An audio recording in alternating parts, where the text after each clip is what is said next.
नमस्कार दोस्तों, टॉपिक चल रहा है वैदिक सभ्यता। आज हमारी वैदिक सभ्यता की आखिरी क्लास है। आज हम वैदिक सभ्यता में बहुत ही महत्वपूर्ण बातें डिस्कस करेंगे, जो कि प्रीवियस ईयर भी हर एक एग्जाम में ऐसे ऐसे क्वेश्चन पूछे गए हैं। सबसे पहले दोस्तों, एक होता है ब्राह्मण। तो आपसे क्वेश्चन पूछा जाता है कि वेदों में ब्राह्मण का क्या रोल है, ब्राह्मण क्या है। तो याद रखना दोस्तों, वेदों की डायरेक्ट याद रखना है, गद्य रचना को ब्राह्मण कहते हैं। सर मतलब देखो, एक होता है गद्य कहानी के रूप में लिखना और एक होता है पद कविता के रूप में लिखना। तो ये जितने हमारे वेद हैं ये सब पद में है, सिर्फ यजुर्वेद को छोड़कर। यजुर्वेद गद्य में भी है और पद में भी है। तो हमारे जो तीनों वेद हैं, अगर हमने इनकी रचना को गद्य में कर दिया, कहानी की तरह लिख दिया, तो उसे क्या नाम दिया गया? ब्राह्मण। तो डायरेक्ट क्वेश्चन आएगा कि वेदों की गद्य रचना को क्या कहा जाता है? ब्राह्मण। क्लियर? एक होता है दोस्तों अरण्यक। अरण्यक का शाब्दिक अर्थ, मतलब जो इस शब्द का अर्थ क्या है, अरण्यक का शाब्दिक अर्थ होता है जंगल। क्या होता है? जंगल। तो वेदों में सर अरण्यक क्यों जोड़ा गया? तो वेदों में अरण्यक ये है दोस्तों, ये जो अरण्यक है ये जंगल में शांत माहौल में लिखे गए और शांत माहौल में ही पढ़े गए। तो जो ग्रंथ बिल्कुल जंगल में शांत माहौल में लिखे गए, शांत वातावरण में लिखे गए, उन्हें क्या नाम दिया गया? अरण्यक। याद रखना, ज्ञान और कर्म के बीच, ज्ञान और कर्म के बीच ये सेतु का काम करते हैं। यानी कि आपका जो ज्ञान है और आपका जो कर्म है, उन दोनों के बीच में जो सेतु का काम करते हैं वो कौन करते हैं? अरण्यक। डायरेक्ट क्वेश्चन आएगा, जंगल में लिखी जाने वाली विद्या, जंगल में एकांत में लिखे जाने वाले ग्रंथ को क्या बोलते हैं? अरण्यक। अरण्यक का शाब्दिक अर्थ क्या है? जंगल। तो आज मैं आपको वेदों के बारे में बता रहा हूं, जो वेदों की बेसिक जानकारी है। तो पहले आपने क्या पढ़ा, दूसरा आपने क्या पढ़ा? अरण्यक। बात करते हैं दोस्तों उपनिषद। काहे की बात करते हैं? उपनिषद। मोस्ट इंपोर्टेंट है उपनिषद। 108 उपनिषद है दोस्तों। कितने उपनिषद है? संख्या 108। उपनिषद में आपको याद रखना है, गुरु के समीप या गुरु के पास बैठकर ली गई शिक्षा, गुरु के पास बैठकर या गुरु के समीप बैठकर जो शिक्षा ली जाती है उसे क्या बोलते हैं? उपनिषद। और कितने हैं उपनिषद? 108। और याद रखना उपनिषद के बारे में दोस्तों, इन्हें वेदांत भी कहते हैं। क्या कहते हैं इन्हें? वेदांत। सर वेदांत का मतलब याद रखना, अंतिम रूप से वेदों को तोड़कर उपनिषद ही तैयार हुए, तैयार किए गए। सर ये बात समझ में नहीं आई। समझने का मतलब यह है, जो वेद है बड़े कॉम्प्लिकेटेड है, वेदों को पढ़ना बड़ा मुश्किल है, वेदों की संरचना बहुत जटिल है। अब दोस्तों वेदों की संरचना इतनी जटिल है कि उन्हें समझने के लिए आपकी पूरी लाइफ कम पड़ जाएगी, लेकिन आप वेद पढ़ नहीं सकते। तो ये बड़ी दिक्कत आ गई हमारे धर्म में, सनातन में। तो क्या करा उस समय के विद्वानों ने? वेदों को तोड़कर छोटा संक्षिप्त रूप में तैयार किया, और छोटे रूप में जिन्हें संक्षिप्त तैयार किया वो क्या है? उपनिषद। उपनिषद के बाद कोई भी आगे इस तरीके का ग्रंथ तैयार नहीं हुआ, इसलिए इन्हें क्या नाम दिया गया? वेदांत। वेदों का अंत क्या है? उपनिषद। कितने उपनिषद हैं? 108 उपनिषद है।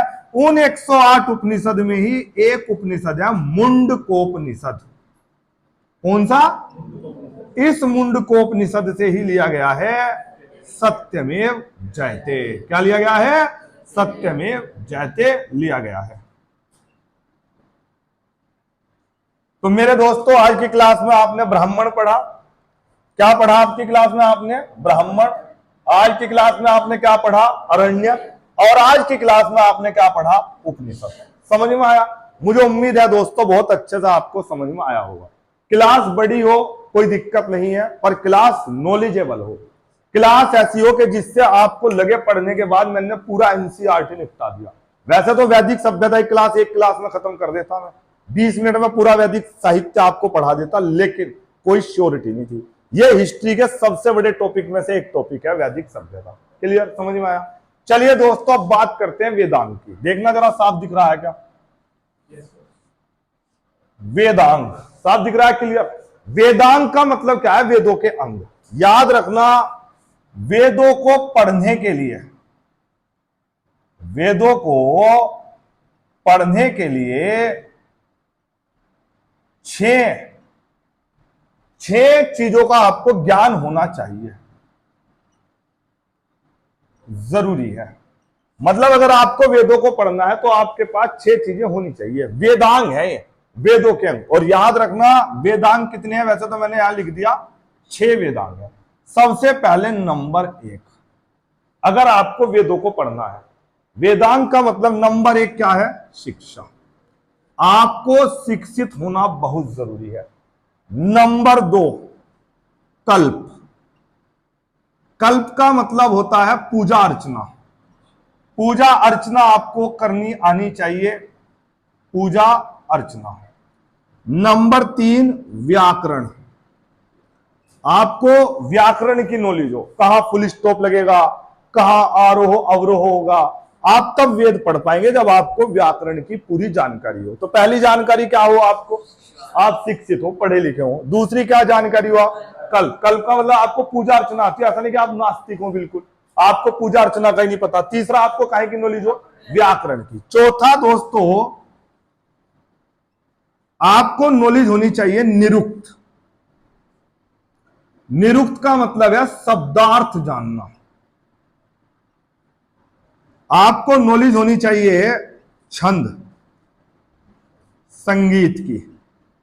आपको नॉलेज होनी चाहिए नक्षत्र ज्योतिष की। यानी कि 6 नॉलेज होनी चाहिए। 6 नॉलेज ध्यान से सुन ले मेरे दोस्त, 6 नॉलेज। पहली शिक्षा, दूसरी कल्प का मतलब पूजा अर्चना आनी चाहिए, तीसरा व्याकरण, चौथा निरुक्त का मतलब शब्दार्थ। अब तू पढ़ता जा रहा, तुझे संस्कृत के शब्दों का अर्थ ही नहीं पता तो तू नहीं पढ़ पाएगा वेद। तो वेद पढ़ने के लिए शब्दार्थ आना जरूरी है। छंद का मतलब क्या है? संगीत। संगीत की जानकारी आपने देखा भी होगा, अगर कहीं आप कथा सुनेंगे, किसी पंडित विद्वान को वेदों की चर्चा सुनेंगे, तो उनके पास एक लय होगी, बोलने का तरीका होगा, एक संगीत की जानकारी होगी। तो एक संगीत की जानकारी होना जरूरी है। और लास्ट में काहे की जानकारी? नक्षत्र। कौन सा नक्षत्र तेज है, कौन सा कम है, इसका मतलब ज्योतिष। जिन्हें इन 6 की जानकारी है, समझ लो उसके पास पूरा वेदांग है, वही वेदों को पढ़ सकता है। समझ में आया कि नहीं आया? क्लियर दोस्तों? उतारो।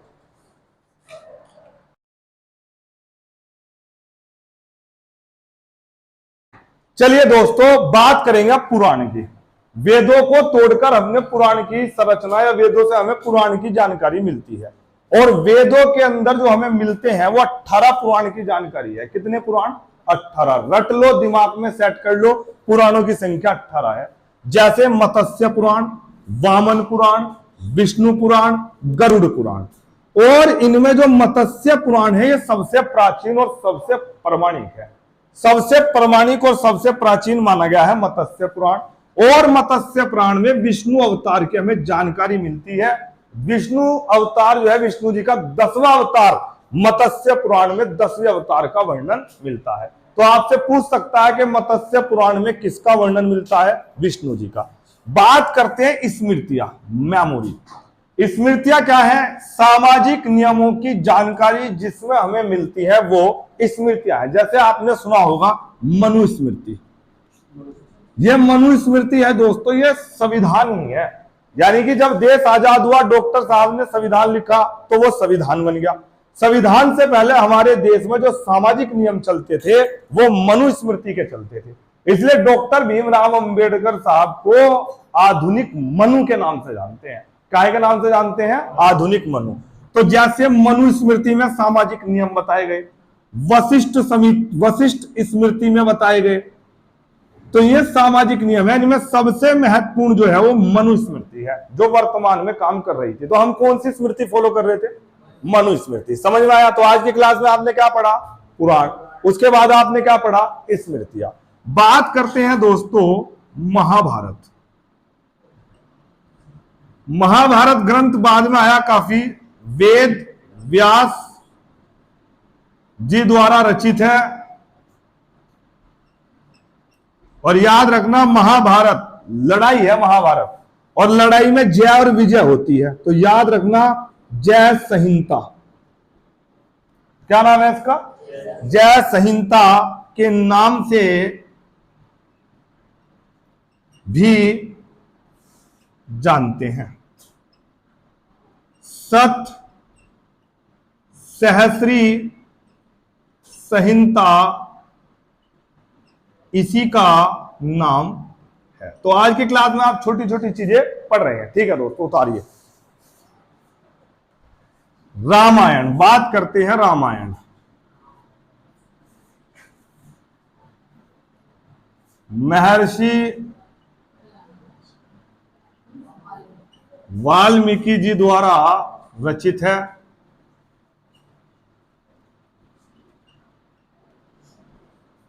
चतुर्विंशति सहस्री संहिता के नाम से जानते हैं। और महाभारत को किस नाम से जानते हैं? सत सहस्री संहिता। और यहां क्या है? चतुर्विंशति सहस्री संहिता। क्वेश्चन दोनों एग्जाम में आए हुए हैं। याद रखना सर, संहिता का मतलब क्या होता है? संहिता का अर्थ होता है सूक्त और मंत्रों का संग्रह। और याद रखना मैत्रिणी संहिता, ये मोस्ट इंपोर्टेंट है, कई बार क्वेश्चन एग्जाम में आ चुका। मैत्रिणी संहिता क्या है? मैत्रिणी संहिता, इसमें महिलाओं से दूर रहने के लिए बताया गया है। तो मैत्रिणी संहिता रट लेना, मोस्ट इंपोर्टेंट है। ये डायरेक्ट क्वेश्चन एग्जाम में आता है। अब आप कहेंगे क्यों कहा गया है, इसके बारे में जाके आप वेदों में पढ़ लेना क्यों कहा गया है। क्यों का जवाब नहीं है। तो समझ में आया दोस्तों? रामायण पढ़ लिया, महाभारत, पुराण। तो आज की क्लास में आपने वैदिक सभ्यता को ढंग से पढ़ा। यहां तक वैदिक सभ्यता के बाद अब स्टार्ट होगी नई क्लास। अब इस वैदिक सभ्यता के अंदर बहुत ज्यादा कॉम्प्लिकेशन आ गए। जैसे आपने देखा, अब आप इस टॉपिक को पढ़ने के बाद थोड़ा सा पजल फील कर रहे होंगे कि मैं पुराण पढ़ूं, मैं संहिता पढ़ूं, मैं क्या पढ़ूं, मैं वेद पढ़ूं। तो इन सब चीजों के अंदर बहुत ज्यादा धार्मिकता आ जाने के कारण लोग इस धर्म से थोड़ा सा दूर हुए और एक नए धर्म का उदय हुआ जिसका नाम है जैन धर्म। क्या नाम है? जैन धर्म।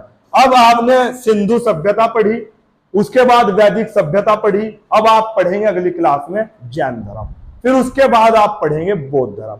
ये चार टॉपिक प्राचीन भारत के इतिहास में मोस्ट इंपोर्टेंट है। सिंधु सभ्यता, वैदिक सभ्यता, जैन धर्म और बौद्ध धर्म। तो आज की क्लास में हम इतना ही रखते हैं। कल नई क्लास नए जुनून के साथ शुरू करेंगे। क्लास का नाम है जैन धर्म। तब तक दोस्तों जय हिंद, जय भारत।